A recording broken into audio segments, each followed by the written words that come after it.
ప్రభునందు ప్రియులారా, ఈరోజు దేవుని వాక్యము ఇర్మీయా గ్రంథము 31వ అధ్యాయము 13వ వచనము. విచారము కొట్టివేసి నేను వారికి ఆనందము కలుగ చేతును అని దేవుని యొక్క వాక్యం ఈ దినం నీతో మాట్లాడుతుంది.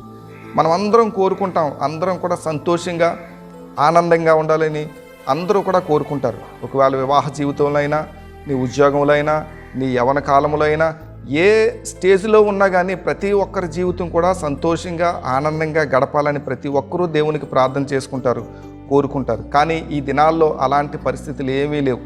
ఏదో ఒక సందర్భంలో విచారంతో చాలామంది ఉంటున్నారు. ఒకవేళ అటువంటి సమయంలో అటువంటి స్థితిలో నీవు ఉన్నావా?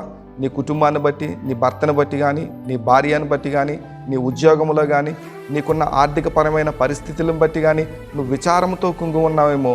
దేవుని యొక్క వాక్యం మాట్లాడుతుంది, వారి విచారము తీసివేసి ఆనందమునిస్తానని దేవుని యొక్క వాక్యం మాట్లాడుతుంది. ఆ దేవుని నమ్ముకో, ప్రార్థన చేసుకో, ఆయన యందు విశ్వాసం ఉంచు, నీకు ఆనందమును దయచే.